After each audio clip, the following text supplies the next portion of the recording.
आज हम बात करेंगे गुरु नानक साहब जी की साखी के बारे में। वो ऐसा कौन सा पहला इंसान था जिनको गुरु नानक साहब जी ने थापा था मुखी कि आप सिक्खी का प्रचार करेंगे। वो ऐसा कौन सा इंसान था जिनको गुरु नानक साहब जी ने मंजी बख्शी थी। भाई लालो और मलिक भागो कौन थे। वाहिगुरु जी का खालसा, वाहिगुरु जी की फतेह। आज हम गुरु नानक साहब जी की साखी के बारे में बात करने जा रहे हैं।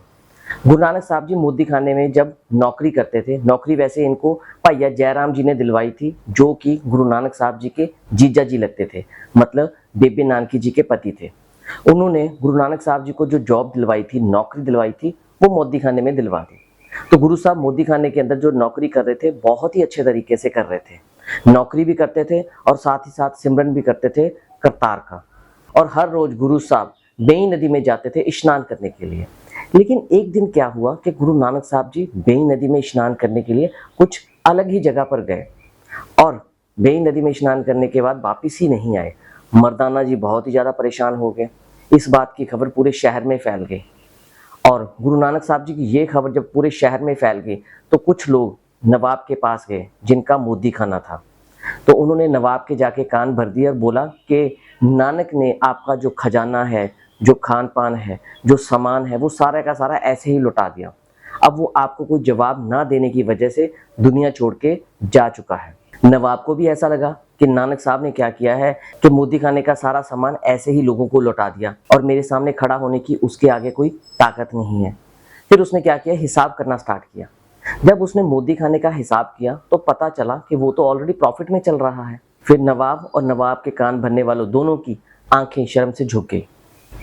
गुरु नानक साहब जी तीसरे दिन बेई नदी से बाहर आए। पुराने इतिहासकारों के अनुसार जो पुराने हमें पोथियां मिलती हैं, जो साखियां मिलती हैं, उसमें से हमें ये पता चला है कि गुरु नानक साहब जी 3 दिन के लिए जब बेई नदी के अंदर गए थे, वो उस वक्त करतार से मिलने गए थे। सूरज प्रकाश में भी ये दर्ज है। बताया जाता है कि गुरु नानक साहब जी को भगवान का दूत, करतार का दूत, तो वो दूत गुरु साहब जी को अकाल पुरख वाहिगुरु जी के पास ले गया। तो करतार ने गुरु नानक साहब जी को बोला कि आपको दुनिया में किस काम के लिए भेजा गया था, आप वो काम कीजिए। आप तो ये दुनियावी कामों में पड़ गए हो। अगर आप दुनियावी काम ही करते रहे और जिस काम के लिए आपको भेजा गया है धरती के ऊपर, वो काम आपने नहीं करा, तो आपने देखा है ना गेट के बाहर कितने लोग खड़े हैं, पीर पैगंबर जिनको मैंने धरती पे भेजा था अच्छे काम करने के लिए, तो आप भी इनकी ही लाइन में लग जाओगे। 3 दिन के बाद गुरु नानक साहब बेई नदी से बाहर आए। बाहर आते ही उन्होंने उदासी करने की तैयारी स्टार्ट कर दी। अब उदासी किसको बोलते हैं? यात्रा। तो गुरु नानक साहब जी ने पूरे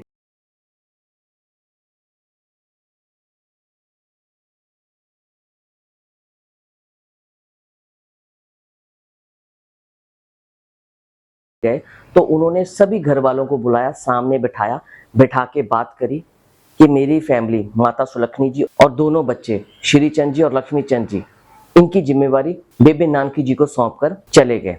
ऐसे नहीं गए जैसे महात्मा बुद्ध रात के वक्त जब सभी फैमिली मेंबर सो रहे थे तब निकल के गए थे। गुरु नानक साहब ने स्पेशल सबको बताया, बताने के बाद फिर गए और साथ ही साथ ये बताया कि हम टाइम टू टाइम घर वापस आते भी रहेंगे। तो पहली उदासी में जब गुरु नानक साहब जी घर से गए, साथ में मर्दाना जी को भी ले गए। तो एक गांव में गए। उस गांव में भाई लालो नाम का एक इंसान रहता था जो कि तरखान था, लकड़ का काम करता था, 10 नौहों की किरत करता था, काम करता था और जो भी मिलता था उसको बांट के खाता था। तो गुरु नानक साहब उसके घर में रहने लग पड़े। कुछ दिन उसके घर में रहे। इस बात की खबर पूरे शहर में फैल गई कि कोई संत महात्मा भाई लालो के घर में रह रहे हैं। उसी गांव में एक मलिक पागो नाम का भी इंसान रहता था। बहुत ही गुस्से वाला था, दरिंदा था और बहुत ही ज्यादा अत्याचार करने वाला था गरीबों के ऊपर। कोई भी उसको टोकने वाला नहीं था और जो भी उसको टोकता था वो उसके ऊपर अत्याचार करता था। लेकिन गुरु नानक साहब जी का जो तरीका है किसी को समझाने का, वो अलग ही है। मलिक पागो ने क्या किया, एक जग करवाया। जग में उसने जितने भी ऊंची जाति के लोग थे उनको घर में बुलाया और घर में बुला के लंगर छकाया, प्रसादा छकाया। तो इसके लिए उन्होंने गुरु नानक साहब जी को भी एक सद्दा भेजा कि गुरु नानक साहब आप भी हमारे घर में आओ और प्रसादा छको। गुरु नानक साहब नहीं गए। मलिक भागो ने फिर मैसेज पहुंचाया, गुरु नानक साहब नहीं गए। मलिक भागो को बहुत गुस्सा आ गया। वो स्पेशल चल के गुरु नानक साहब जी के पास आया और उसने आके बोला कि मैंने आपको अपने घर में पकवान खाने के लिए बुलाया था, बहुत ही ज्यादा 56 तरह का पकवान था। आप क्या ये गरीब के घर में बैठ के, नीची जाति के घर में बैठ के प्रसादा छक रहे हो? आप ऊंची जाति के लोग हो, आपको नीची जाति के घर में खाना नहीं खाना चाहिए। तो गुरु नानक साहब जी ने बहुत ही अच्छा बोला कि ऊंची जाति नीची जाति कुछ नहीं होती है। बात भी सही है। अगर हम भी सोचें ऊंची जात और नीची जात क्या है, किसी को बीमारी लग जाती है, किसी को फीवर हो जाता है, बुखार हो जाता है, तो एक ही टैबलेट दोनों को काम कर जाती है। तो ऊंच जात और नीची जात कुछ नहीं होता, ये सिर्फ दिमाग ऊंचा या नीचा होता है।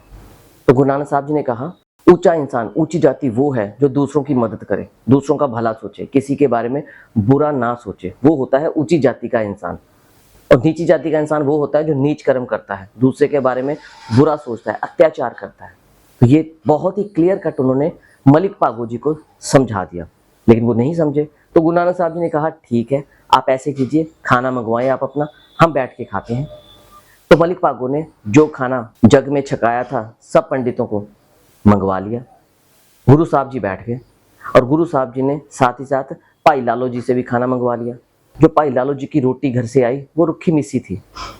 एक हाथ में भाई लालो जी का खाना पकड़ लिया, दूसरे हाथ में मलिक पागो का खाना गुरु नानक साहब जी ने पकड़ लिया और बताया जाता है कि दोनों हाथों को जोर से दबाया।